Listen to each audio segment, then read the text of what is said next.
Turbūt pačios ilgiausios minutės. Kaip tyčia, nustojusios bėgti tada, kai norėtum jas vyti kuo greičiau. Tačiau čia ne ta vieta, kur gali skubėti. Baltijos ir Amerikos klinikos chirurgui tai įprasta operacija, bet nenuspėjama kaip kiekvieną kartą. Populiariausia, ką mes darome, tai yra įvairios pėdos deformacijos. Taip jau gavosi, kad didžioji dalis mūsų pacientų yra operuojami dėl pėdos deformacijų. Tai yra pačių įvairiausių. Dažniausiai visi, aišku, tai yra 90% sudaro gal didžiojo piršto deformacijos, vadinamas haliux valgus deformacijos, o visą likusią dalį yra visų kitų mažesnių pirštų deformacijos, skausmai dėl įvairių nuospaudų susidarimo, vėlgi dėl deformacijų, taip pat deformacijos dėl įvairių ligų, kaip reumatoidinio artrito, kur iškraipo ir tos deformacijos būna pačios įvairiausios. Tačiau vadinkim, viskas apjungia pėdos chirurgiją. Ir kita grupė yra artroskopinė chirurgija. Tai yra kaip artroskopo pagalba, specialus metodas, galima apžiūrėti sąnarių būklę ir atlikti tam tikras procedūras. Dažniausiai tai yra kelio sąnario artroskopija ir smulkesnės operacijos, tokios kaip metalo konstrukcijų pašalinimai po buvusių operacijų, jau po osteosintezių dėl traumų. Kaip taisyklė, iš tam tikrų vietų pacientai pageidauja, kad būtų metalo konstrukcijos pašalinamos. Skausmas. Pagrinde jį vargina skausmas. Kelios minutės ir bus galima pradėti. Pacientų yra deformacija. Pacientas yra vidutinio amžiaus, vyras, kas nėra labai dažnai. Moteris, kartais dar visai jaunas, čia įprastai paguldo aukštakulniai. Šį kartą kaulas greičiausiai bus iškrypęs dėl amžiaus. Atstatysim kaulą į, vadinkim, teisingą padėtį. Iš tikrųjų, tai paveldimumas yra numeris 1, nes kaip taisyklė yra močiutė, mama, teta. Jeigu pradedi aiškintis, pas kažką šeimoje tos deformacijos jau yra. Ir kaip taisyklė, tas eina iš kartos į kartą. Tai aišku, nėra 100% dalykas, bet tai įtakoja.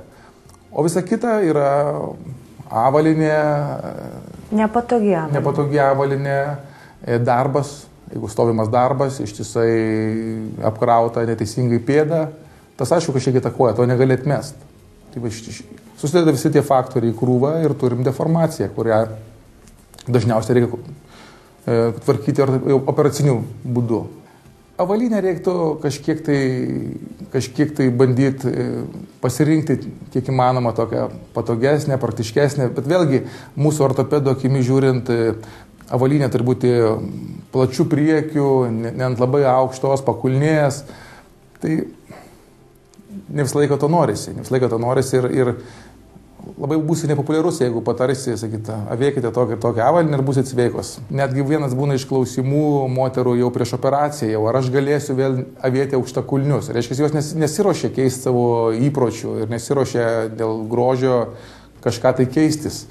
Reiškia, jos geriau linkę iškęsti, įsioperuoti ir vėl stotis į tą neteisingą, vadinkim mūsų akimi žiūrint, blogą avalynę. Ir ką jūs atsakot? Sakom dažniausiai, kad galėsi, jau kas belieka atsakyti. Taip ir yra, iš tikrųjų, jos po operacijos sėkmingai, praėjus tam tikram laikui, jos vėl avi tą avalynę, kurią jos norėjo, jos vėl grįžta į pilną gyvenimo aktyvumą, jos sportuoja, jos gyvena, jos viską tą daro, ką jos nori ir ką jos darė iki to.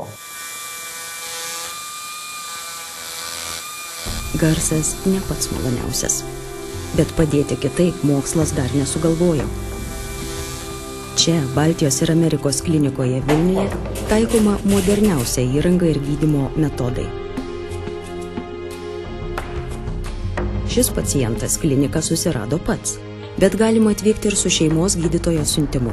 Draustiems privalomųjų sveikatos draudimu tai reikės mokėti dalį gydymo kainos. Likusią dengs ligonių kasos. Po daugumos šitų operacijų pacientas tą pačią dieną stojasi ant savo kojomis. Tai nėra, kad jam priversta kažkiek ten išgulėti. Tas, aišku, stojimas, gal skambiai pasakiau, jisai yra dalinai remiant koją. Yra specialūs batai pooperaciniai, specialus avalynė, kur nukuraunama operuota vieta ir pacientas remiasi kulnu. Jis tą pačią dieną gali nueiti kuriam reikia. Iki pilno sugimo ir visiškai normalaus vaikščiojimo, normalia savo avalinė, vėlgi čia jau praeina gana ilgas periodas. Apie mėnesį, netgi iki 3 mėnesių kai kuriais atvejais. Vėlgi priklauso nuo deformacijos ir priklauso nuo pasirinktos chirurginės operacijos tipo, būdo, kas yra atlikta. Nes dažniausiai yra pjaunamas kaulas ir koreguojama, pats kaulas yra koreguojamas, kaulo sąskaita, korekcija atliekama, tai kaulas turi sugyti.